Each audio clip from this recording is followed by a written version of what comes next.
Assalamualaikum warahmatullahi wabarakatuh. Bismillah, alhamdulillah. Wassalatu wassalamu ala rasulullah wa ala alihi wa sahbihi wa wala amma ba'd. Kaum muslimin rahimakumullah dimanapun berada.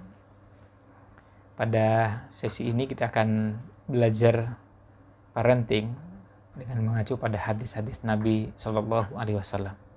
Dan di kesempatan ini kita akan mengambil satu dari sekian banyak hadis yang terdapat di Sahih Bukhari.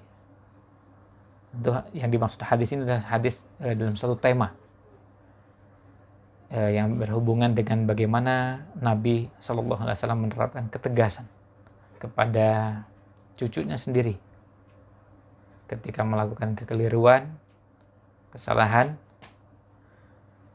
dan ini dilakukan oleh Nabi Shallallahu Alaihi Wasallam sebagai bentuk pembelajaran, tentu pembelajaran untuk kita sebagai umatnya. Dan kita akan coba awali pembahasan ini dengan terlebih dahulu melihat ada judul bab dalam Sahih Bukhari.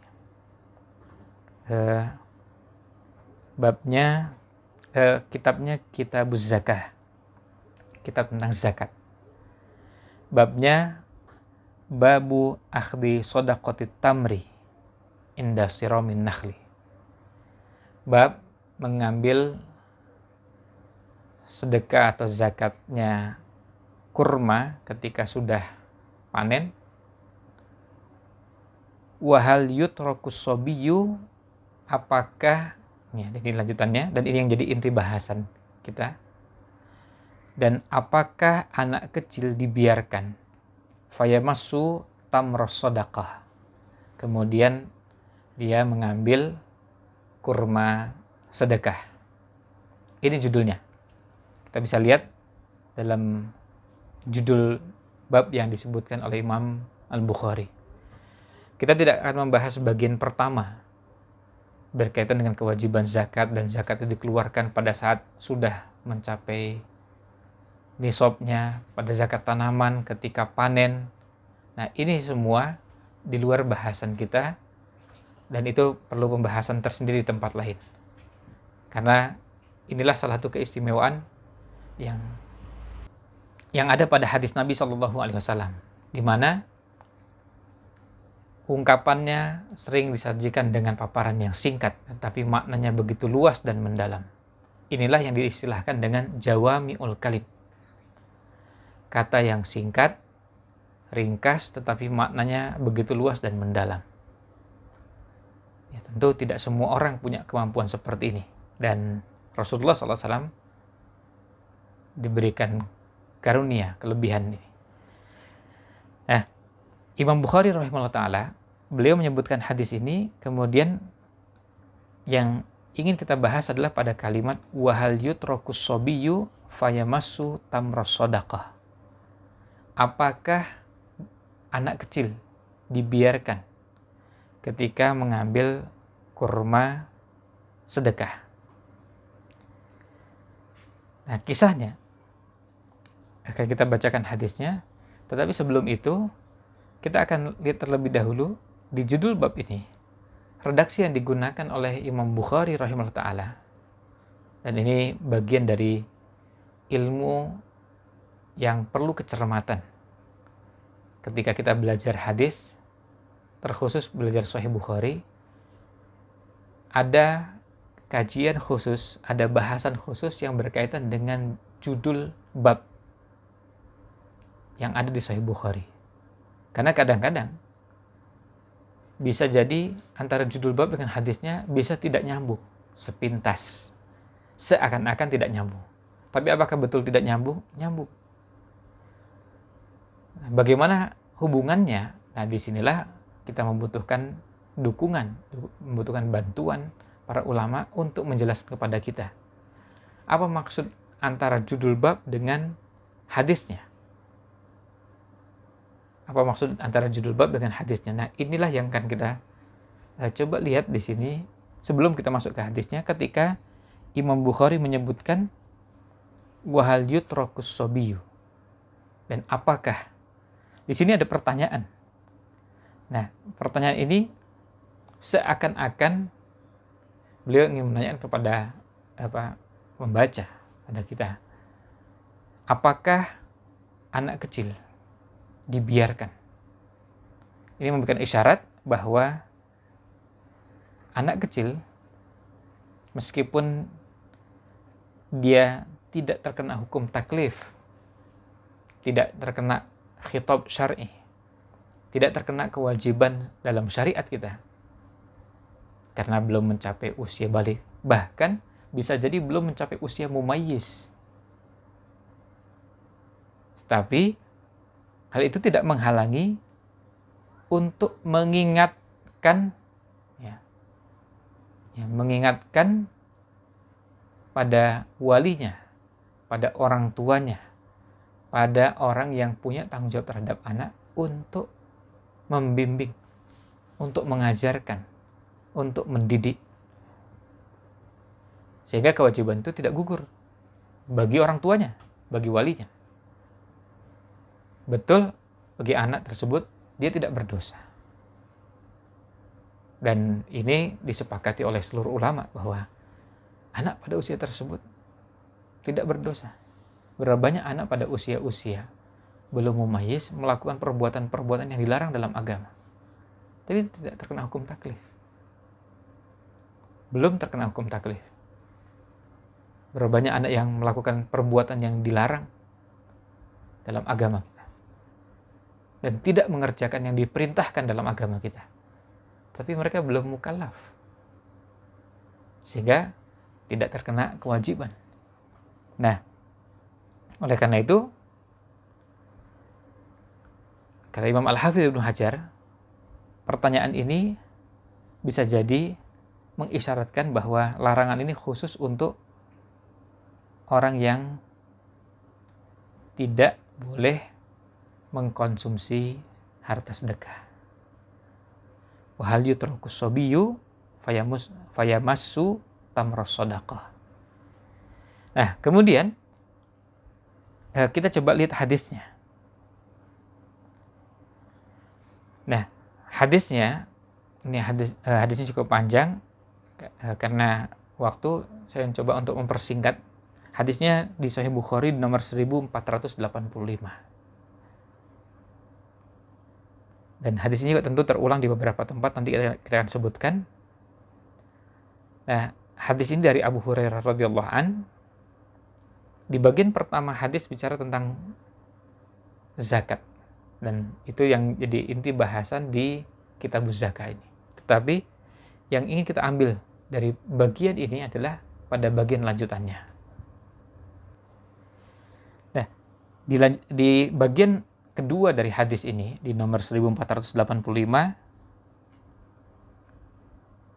di sini disebutkan dari hadis Abu Hurairah radhiyallahu an, faja'alal Hasanu wal Husainu radhiyallahu anhuma. Kemudian Hasan dan Husain radhiyallahu anhuma. Mudah-mudahan Allah meridhai keduanya, Hasan dan Husain, cucu Rasulullah sallallahu alaihi wasallam. Keduanya adalah putra dari Ali bin Abi Thalib dan Fatimah.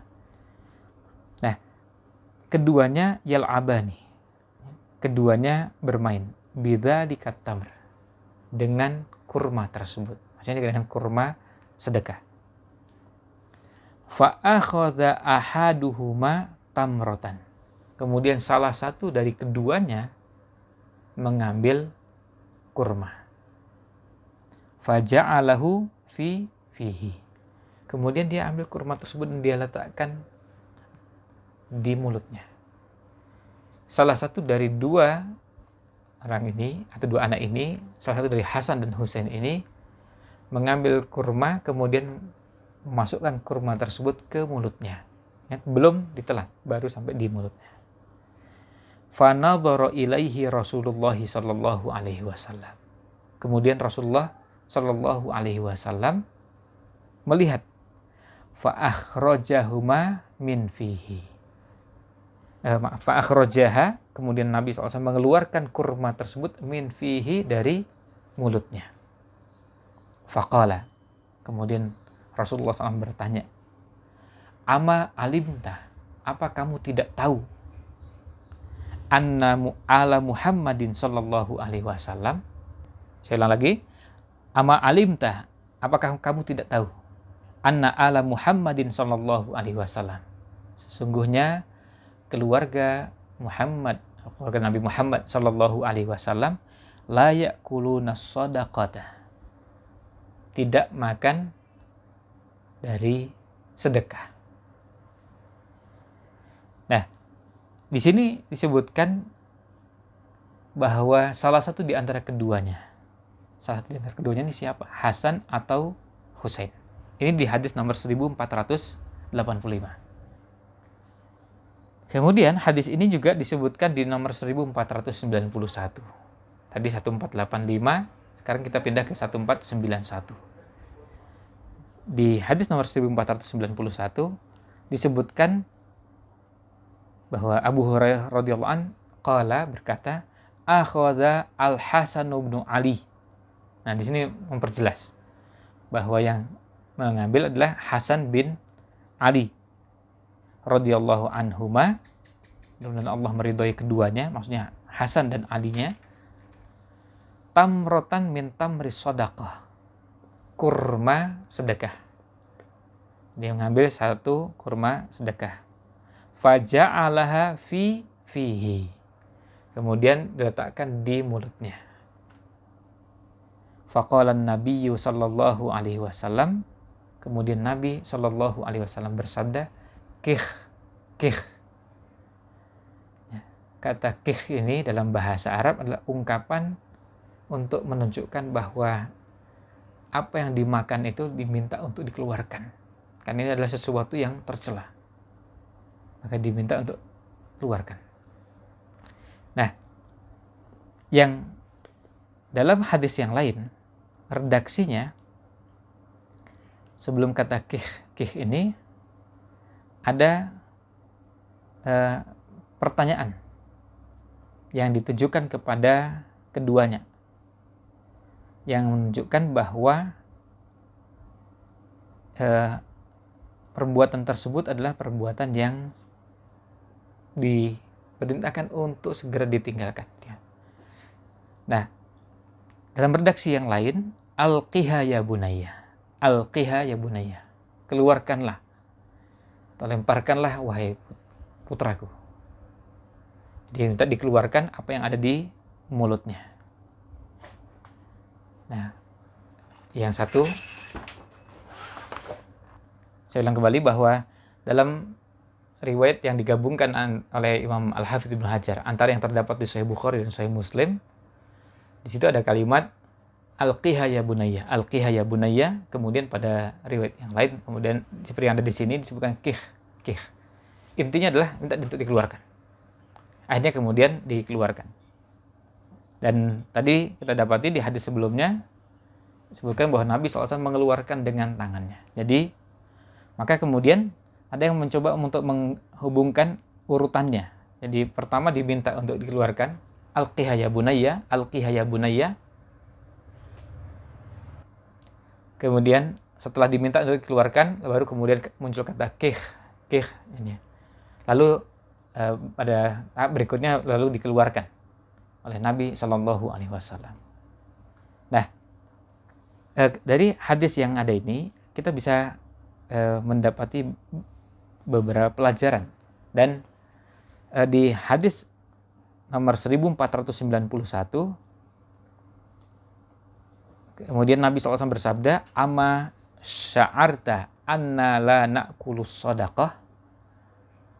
Jadi ini adalah bentuk pertanyaan yang ditujukan kepada cucunya. Nah, dari sini ada beberapa pelajaran yang kita bisa dapatkan dari hadis yang ini. Tentu pelajaran yang kita bisa ambil sangat banyak, tapi kita coba ambil beberapa pelajaran penting yang berhubungan dengan bagaimana kita berinteraksi dengan anak. Yang pertama, kita dapati dalam hadis ini bagaimana Nabi SAW mengajarkan kepada kita bolehnya memanfaatkan masjid untuk kepentingan manfaatan yang bersifat lebih luas dari sekedar sholat. Dan itu bisa didapati pada beberapa riwayat yang berkaitan dengan kejadian ini. Nah, kemudian yang berikutnya adalah bahwa, dan ini diungkapkan oleh Imam Al-Hafidz Ibnu Hajar, dari hadis ini juga kita dapati bolehnya mengajak anak-anak ke masjid. Jawazu idkhalil atfali al-masajid. Bolehnya kita membawa anak-anak, masukkan anak-anak ke masjid. Selanjutnya, selain boleh mengajak anak-anak masuk ke dalam masjid, lanjutannya penjelasan Imam Al-Hafidz Ibnu Hajar, wa ta'dibihim bima yanfa'uhum, sekaligus mengajarkan kepada mereka, mendidik mereka hal-hal yang bermanfaat bagi mereka. Wa ta'dibihim bima yanfa'uhum. Karena anak perlu bimbingan, perlu arahan. Selanjutnya, wa man'ihim, ya. Jadi jawazu idkhali al-atfalil masajid wa wa ta'dibuhum bima yanfa'uhum, kemudian wa man'uhum bima yadurruhum.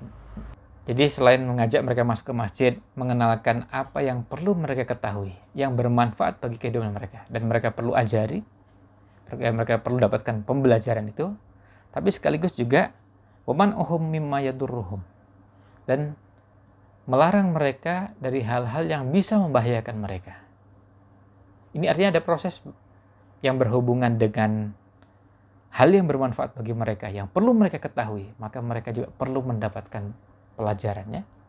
Tapi juga pada sisi yang lain, mereka juga perlu dikenalkan, mereka juga perlu mendapatkan pembelajaran bagaimana mereka mengetahui hal-hal yang berbahaya atau yang merupakan mudarat bagi mereka, baik yang bersifat duniawi maupun ukhrawi.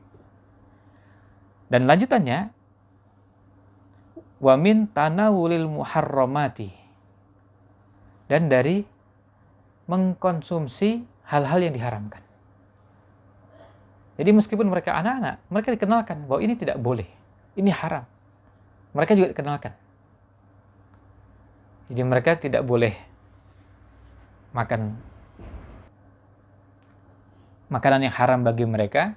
Dalam kasus ini, kita dapati Nabi SAW mengingatkan kepada cucunya bahwa keluarga Nabi Muhammad SAW tidak boleh mengkonsumsi harta sedekah. Nah, dan yang menarik adalah kata Imam Al-Hafidz Ibnu Hajar, wa in kanu ghairu mukallafina, wa in kanu ghairu mukallafina. Meskipun mereka bukan mukallaf, mereka belum terkena hukum taklif, yang artinya mereka tidak berdosa seandainya mereka melakukan perbuatan tersebut. Apa kata Ibnu Hajar? Liyatadarrabu bidzalik, agar mereka berlatih, agar mereka tahu bahwa ini nggak boleh. Kalau kita mau lihat contoh sehari-hari, dalam kehidupan kita biasa kita temukan ada sebagian orang tua membiasakan anaknya makan dengan tangan kanan dan jangan makan dengan tangan kiri. Kalau kebetulan makan dengan posisi tengkurap, harus diingatkan supaya jangan posisi tersebut. Lalu dibiasakan sebelum makan dengan basmalah, mengakhiri makan, setelah selesai makan dengan hamdalah. Yang meskipun mereka tidak berdosa, karena mereka belum terkena hukum taklif. Artinya kalau mereka makan dengan tangan kiri, anak-anak yang belum mumayyiz, mereka tidak berdosa. Tapi mereka dapat kewajiban, ya orang tua mereka dapat kewajiban untuk mendidik, membiasakan, melatih. Liyatadarrabu bidzalik, agar mereka berlatih dengan hal-hal seperti itu. Mereka jadi kenal, oh ini nggak boleh tuh. Ternyata makan tuh bukan dan tidak bebas boleh makan kanan kiri. Ternyata makan hanya boleh dengan tangan kanan dan tidak boleh dengan tangan kiri. Minum juga ternyata hanya boleh dengan tangan kanan dan tidak boleh dengan tangan kiri. Nah, ini adalah bagian dari proses pembelajaran. Yang kata Imam Al-Hafidz Ibnu Hajar, liyatadarrabu bidzalik, agar mereka berlatih. Nah, berlatih dengan hal-hal tersebut. Nah, kita dapati di sini juga pelajaran yang lain yang kita dapatkan, bagaimana anak-anak dikenalkan sejak dini hal-hal yang tidak dibolehkan dalam agama, supaya mereka terlatih, kepekaan mereka juga tumbuh. Tentu bukan cuma yang haram, yang syubhat pun bisa mulai dikenalkan. Dan kita dapati juga dalam hadis ini, bagaimana Nabi SAW mengajarkan kepada kita, bagaimana sejak dini anak-anak dikenalkan bahwa ini ada yang haram, ini yang syubhat, yang harus dijauhi. Tapi sekaligus juga kita bisa dapati Nabi SAW memberikan keteladanan kepada kita dalam hal ketegasan. Kita semua ketahui dalam hadis-hadis yang lain bagaimana Hasan dan Husain sebagai cucu yang sangat dicintai dan disayangi Nabi SAW. Kadang-kadang beliau bermain, dan kita dapati dalam salah satu hadis bagaimana Nabi SAW sujud yang lama karena salah satu cucunya naik di punggungnya dan tidak ingin mengganggu kenikmatan bermain-main di atas punggung Rasulullah SAW. Sayang kepada cucunya tidak menghalangi beliau untuk menegur dan mengingatkan, menegur dan menasihati. Jadi bedakan antara ketegasan dengan sayang. Nabi SAW sangat sayang kepada cucunya, dan contoh-contoh itu dalam hadis-hadis yang lain kita dapati dengan jelas, dengan sangat tegas. Nabi SAW sangat sayang kepada kedua cucunya ini, Hasan dan Husain. Tetapi di waktu yang sama, ketika cucunya melakukan kekeliruan, diingatkan, dinasehati, ditegur, dibimbing. Dan ini merupakan salah satu dari ciri yang ada pada diri Nabi SAW, sekaligus juga harus menjadi ciri kita sebagai pengikutnya. Dan kalau kita lihat dalam Al-Quran, ternyata umat-umat terdahulu mendapati bahwa ciri yang ada pada Nabi Muhammad SAW adalah amar ma'ruf nahi mungkar. Seperti yang Allah firmankan, dan ini mengisahkan bagaimana umat terdahulu dari ahlul kitab, yajidunahu, mereka mendapati Nabi Muhammad SAW maktuban indahum, termaktub, tertulis di mereka, fit Taurati wal Injil, dalam Taurat dan Injil. Apa itu sifatnya? Ya'muruhum bil ma'ruf, mengajak mereka kepada yang ma'ruf, wa yanhahum 'anil munkar, dan mencegah mereka dari kemungkaran. Artinya sifat ini melekat pada diri Nabi SAW dan sudah diketahui dalam kitab suci mereka. Dalam Taurat dan Injil mereka mendapati bahwa Nabi Muhammad SAW punya sifat seperti ini, sifat amar ma'ruf nahi mungkar. Tentu ini juga harus menjadi sifat umatnya. Jadi sifat umatnya, sifat umat Nabi Muhammad SAW, yaitu amar ma'ruf nahi mungkar. Dalam ayat yang lain kita juga dapati bahwa kuntum khaira ummatin ukhrijat linnas, kalian adalah umat terbaik yang dikeluarkan kepada umat manusia. Sifat yang pertama kali disebutkan bukan banyak zikirnya, bukan banyak sholatnya, bukan banyak puasanya, bukan banyak mengerjakan muhasabah dan melakukan beberapa wirid-wirid, meskipun itu jelas bagian dari syariat, tetapi ta'muruhum bil ma'ruf, ya, ta'murunahum bil ma'ruf. Jadi artinya sifat yang melekat itu adalah sifat amar ma'ruf dan sifat nahi mungkar. Kuntum khaira ummatin ukhrijat linnas, kalian adalah umat terbaik yang dikeluarkan kepada umat manusia. Sifat yang pertama kali disebutkan adalah amar ma'ruf dan nahi mungkar. Nah, oleh karena itu kita dapati dari hadis yang kita bahas ini, bagaimana ketegasan seorang bapak, ketegasan orang tua kepada anaknya, menegakkan amar ma'ruf nahi mungkar, tetapi tidak berarti bahwa itu berangkat dari kebencian. Justru karena saking sayangnya, maka tidak ingin anaknya, tidak ingin orang yang dicintainya terjerumus dalam hal-hal yang dilarang dalam agama. Mau hal yang dinamakan haram, syubhat, atau apapun namanya. selama itu dilarang dalam agama, maka diusahakan sebisa mungkin dijauhi dan ditinggalkan. Ini adalah bentuk dari bagaimana Nabi Muhammad SAW mengajarkan kepada kita. Nah, ini hadis yang bisa kita bahas pada kesempatan kali ini. Mudah-mudahan bisa menjadi bahan renungan bagi kita semua. Bagaimana ketegasan yang diajarkan oleh Nabi SAW, dan ini merupakan bagian dari yang perlu juga kita praktekkan kepada anak-anak kita. Ketegasan yang ada tidak berarti bahwa kita benci dan tidak sayang pada mereka, justru sebaliknya. Ketegasan itu berangkat dari kecintaan kita kepada mereka, karena kita tidak ingin anak-anak terjerumus dalam hal-hal yang dilarang dalam agama.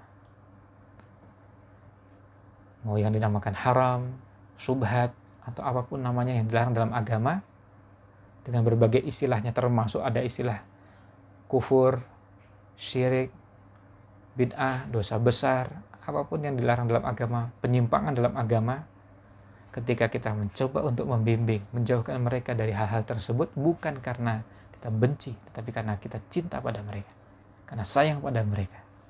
Mari wujudkan kecintaan kepada mereka, wujudkan kecintaan pada anak-anak dengan tetap memberikan ketegasan, tetap memberikan amar ma'ruf nahi mungkar dengan cara yang juga ma'ruf dan menghindari cara yang mungkar. Demikian, mudah-mudahan ada manfaatnya. Mohon maaf jika ada yang kurang berkenan. Wallahu a'lam. Wassallallahu ala nabiyina Muhammad wa ala alihi wa sahbihi ajma'in. Wassalamualaikum warahmatullahi wabarakatuh.